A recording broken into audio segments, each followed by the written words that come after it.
What's up, guys? Welcome back to the channel. Right now we're going to be talking about the Plant Druid. This is probably the easiest and strongest build I have ever played. It's kind of like a mixture from Rax's build and Dead Rabbit, and with a little bit of twists like that I've used for myself for like some to solve the mana issue. There's a little bit of a mana issue, but I think I have solved it, or at least made it a lot better. Not really exactly solved it, but let's start with the gear. Starting with the Moria Invictus, I am using this just because it's so easy to cap your chaos reses and your just elemental resistances. Plus, it adds spirit. Again, these ones can be a little bit expensive, around the 100 to the 300 divine, depending on your armor, evasion, and energy shield numbers that you get. This one's kind of like a higher one, so this one's around 200 div, but you can get them for a lot cheaper. Again, just really easy to cap everything. That's why I use it.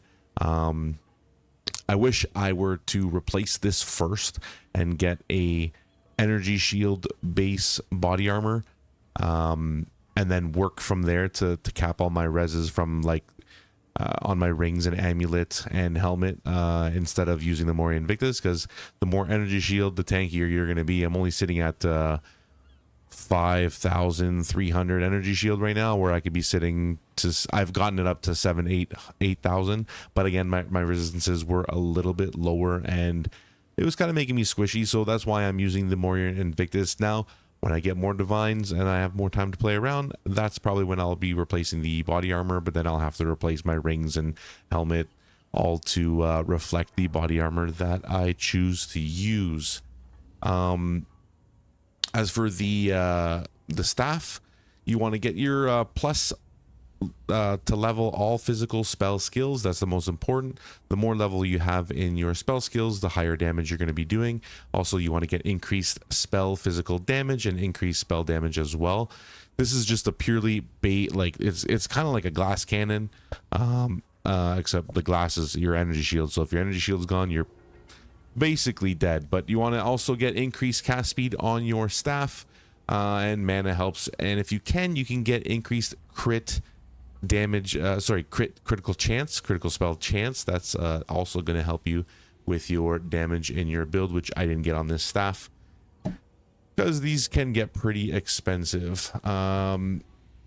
With our rings, this is going to be a rarity build, so we've been using rarity. We have about 130, 140 rarity on this right now. Again, just have cast speed on it, rarity, and elemental reses. Same thing with this ring over here, cast speed, rarity, and your elemental reses. And we have a little bit of increased spell damage while on full energy. That will help with your damage as well. On your amulet, you're going to want to get rarity again with spell damage and maximum energy shield with your spirit, and you can get your plus level to all spell skills on the amulet as well.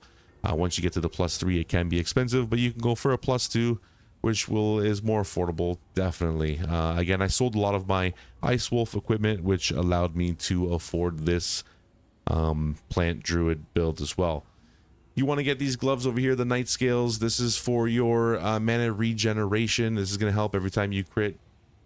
You can get mana regeneration. This is part of the reason why you have we don't really have a mana issue. You do and you don't. And the other thing that you want to put on there is Kurgal's Gaze.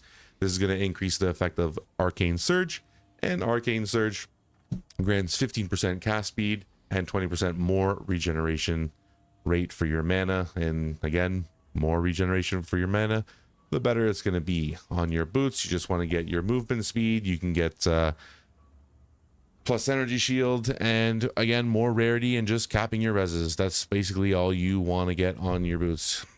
A really simple build, really to keep in mind. You just want to cast speed, crit damage bonus, crit damage chance, get your energy shield up, and your cast speed. Those are the most important things. And obviously your gem skill level, which we can go over right here. Mine's sitting at 29. I've gotten it up to 30, 31, which it does increase it quite a bit.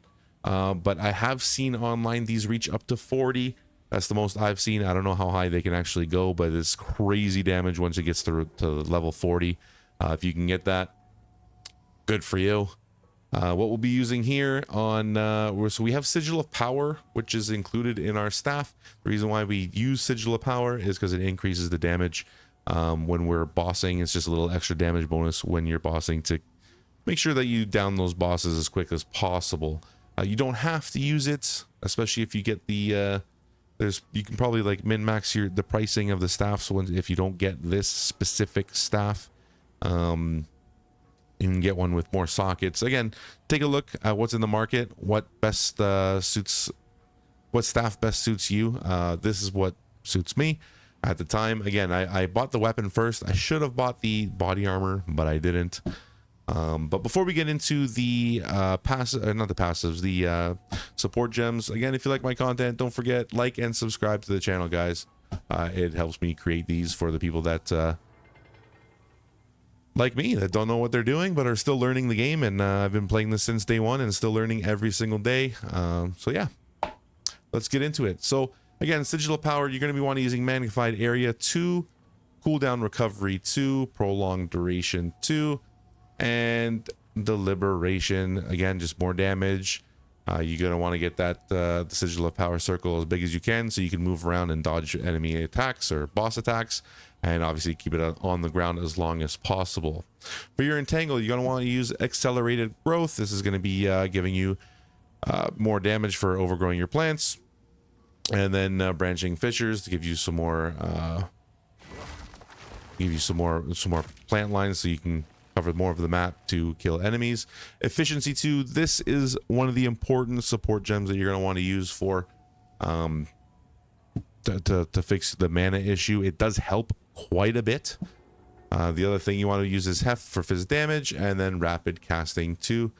For your Thrashing Vines, this is going to be, oh yeah, I forgot, the Entangle, that's going to be your map clear, and Thrashing Vines you're going to use with your Entangle to do boss damage and take them down as fast as possible. Same thing, Accelerated Growth 2, Concentrated Area, Rapid Casting 2, Heft, and Physical Mastery to get that level up as much as possible.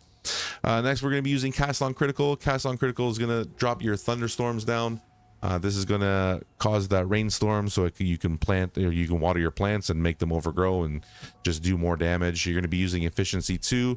Again, it just costs less. Anything that help you with mana is going to help you in the long run for this build. Boundless Energy 2, Zenith 2, and Clarity 2. This is another big addition to this build that I haven't seen anyone else use or notice that they used, but this is night and day for mana. Without this, you actually feel like you run out of mana more often than you want. So Clarity 2, if you have the spirit, you want to be sitting at around 180 spirit to run this the way I have it right now. You're gonna be running Mana Remnants as well. Again, same thing, just keep your mana up. Remnant Potency 3, Harmonic Remnants 2, your Catal's Rejuvenation, and Armor Demolisher 2. I just put this on just to break with a little bit more armor. I don't think you actually need this. I don't know why I put this there. Ignore that one. And Convalescence, hold on, I'm gonna get this. Convalescence. You're gonna be wanting using Second Wind 3, Cooldown Recovery 2, Prolonged Duration 2, and Efficiency 2. And that's it for the passives and the skills. Pretty basic. Again, this is gonna be like a 1 to 2 button skill move. Convalescence. Make sure you attach this to your skill bar. I didn't have this on I thought it was like a buff that just happened all the time. You do actually have to click it. Again, this is just another layer of defense. So when you have your energy shield running low and you're getting bombarded with attacks, click that button. It's going to make sure that you begin to recharge your energy shield and it doesn't get interrupted or anything while you're doing that. It still will take damage off your health from what I've noticed, but at least you'll have full energy shield by the time it's done charging up. Now we're going to get into the passive tree.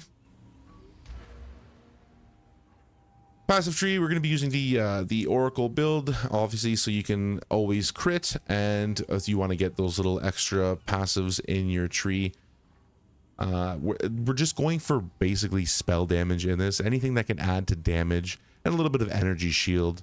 Guardian of the Wilds, again, increased damage. I'm gonna go over here for your crit damage bonus, barbaric strength, and for your crit chance, you're gonna grab this over here, calculated hunter, for your crit chance. And just again, more fizz damage, as much fizz damage as you can, because entangle is physical. And desensitization for the crit damage bonus, you want to hit over mind eraser and aspiring genius. And this is going to be your plant skills over here, constricting for the fizz damage, and for your boundless growth to overgrow the plants. Again, you get a little bit more plant damage skills here. I'm not sure if these do more damage or if the fizz does more damage, because there are these nodes up over here that you can grab for increased damage. I've been playing around with it so far. This seems to be working a little bit better for me. Calibration is a good one for your maximum energy shield. I haven't seen many people use this one. You're going to grab your Wild Surge incantation and grab these little nodes over here. Profane Commander, Power of the Storm. Move over to this here, Eliminating Crown. This is going to increase your energy shield from equipped helmet. Again, you're getting the maximum energy shield as much as possible from your helmet. You can use, where is the one? There's another one here for this one, Runic Helm. You can use this. It's not as good if you do have the it's just better to use what I said over here. This one here, the Illuminating Crown. It's a lot better for your energy shield. And you want to grab this Black Flame Covenant and grab the Void for a little extra chaos damage, increased crit chance for spells, the sudden escalation. Over here, you want to grab Enhanced Barrier, obviously for max energy shield.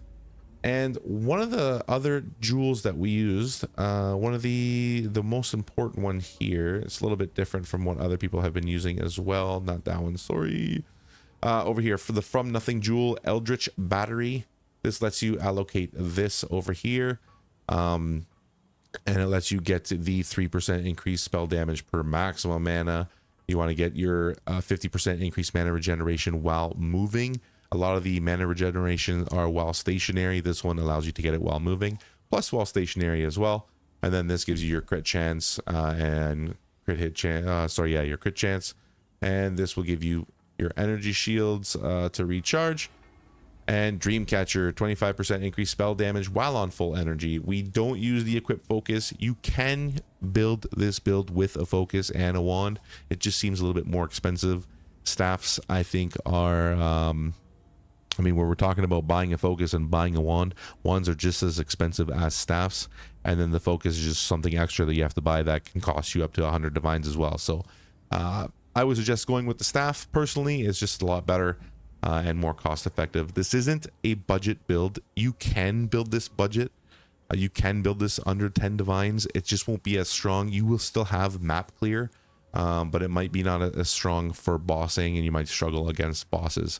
I have ran lower tier, not lower tier gear, but less expensive gear, and again, it works. But you do want to get the their increased spell damage pretty high. You can get this for like 90% increased spell damage, but it's just not going to be as good as getting something that's 246% increased spell damage.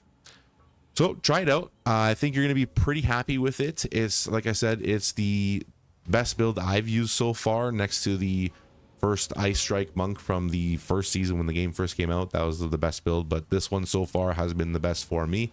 And I think if it doesn't get nerfed, it's going to be the league starter for me in the next league. It's been a lot of fun, and I think it'll be easy for leveling up and going through the campaign. Honestly, it's a really strong build. Hopefully it doesn't get touched. GGG. Don't touch it. Thanks for listening, guys. Peace.